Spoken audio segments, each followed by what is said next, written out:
Good afternoon, Tony Dottino here doing my live with Tony a few weeks after the 26th USA Memory Championship. And hopefully you've all had a chance to check it out. It's on YouTube on the USA Memory Championship.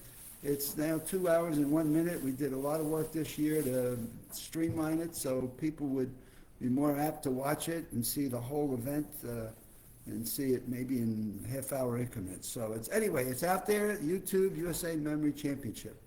But I wanted to talk to you today about something I'm seeing popping up more and more with people, and it kind of ties into a principle of cognitive fitness that they call brain craves completeness. Well, what does that mean? We're trying to get information on a daily basis on what's happening to our own personal lives, what happens if we have some medical tests that we had done, what's happening to some of our family members, what's happening into maybe there's a question about my job or your job. Maybe there's a phone call that you've gotten and they've said, please call me back as soon as possible.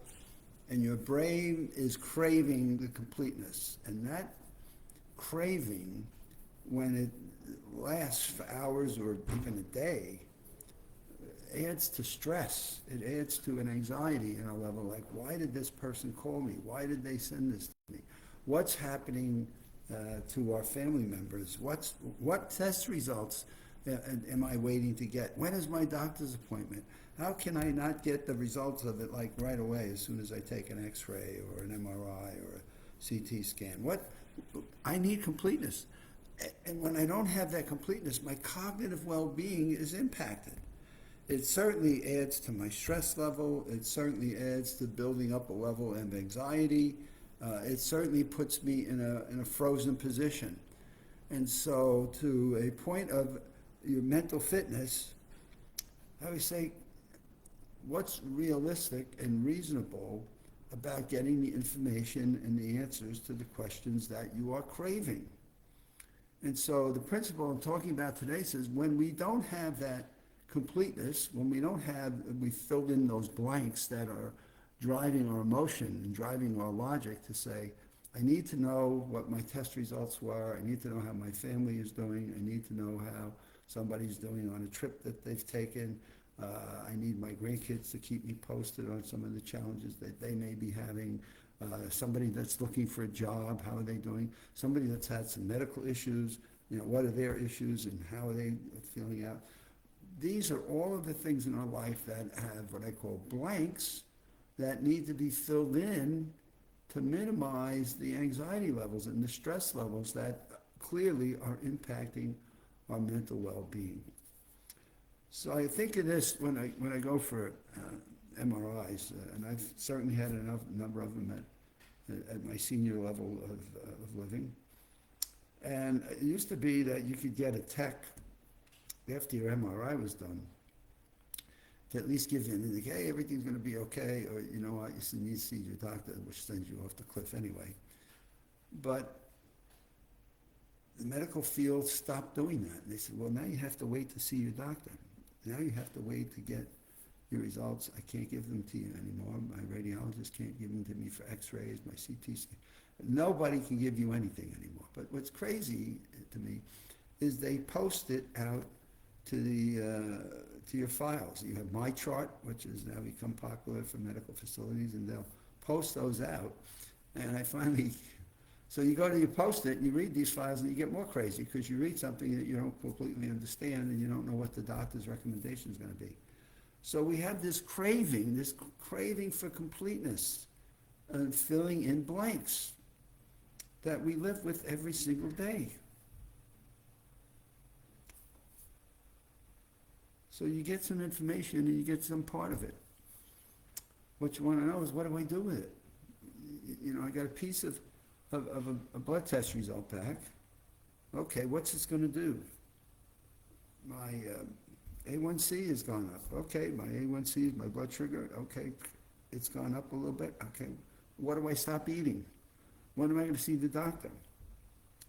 I had a doctor's appointment today. I waited 6 weeks for the appointment to do a carotid test, right?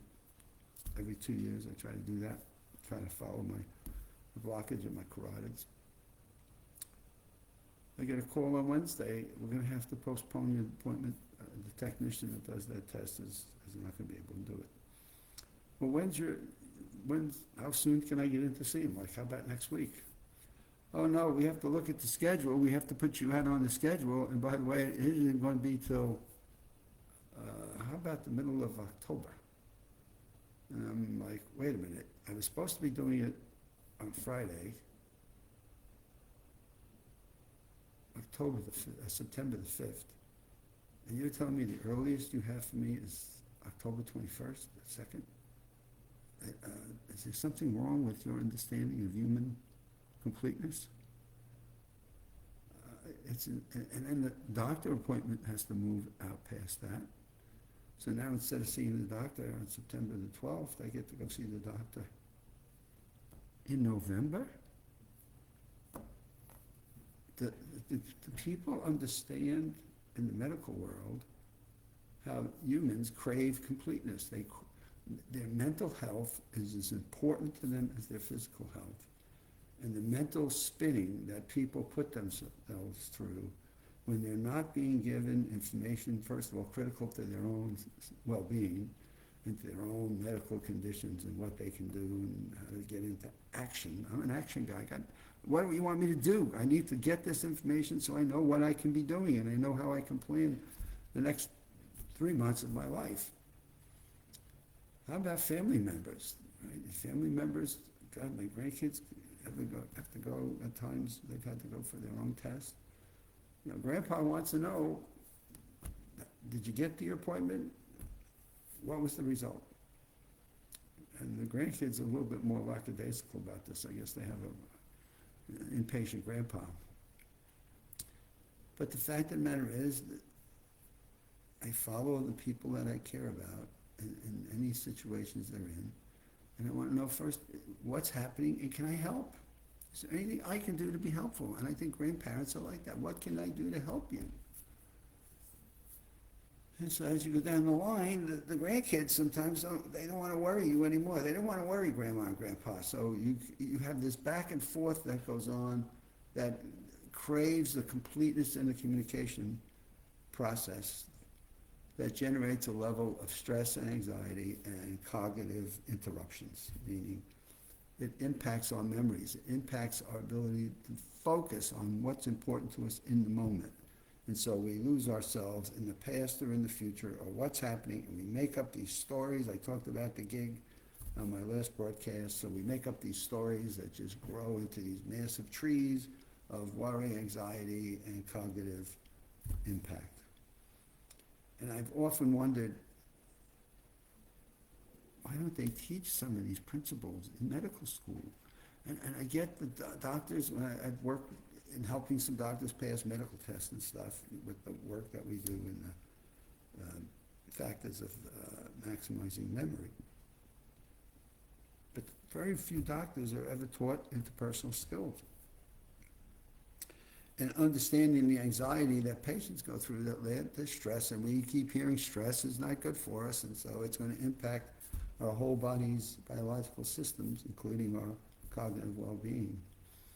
And how do we get people to connect to us? And so I always say to humans, to people, doctors, humans are complicated. They've got the physical pieces of it, but they've got the mental pieces of it. And the two have to connect. The mental aspects of a person's worry, anxiety, stress levels have to be connected to their physical well-being. And every once in a while you'll see science articles that are making those connections, but do they ever get down to the people that are in the practice every single day? Do they understand what that practice is like and what they need to do?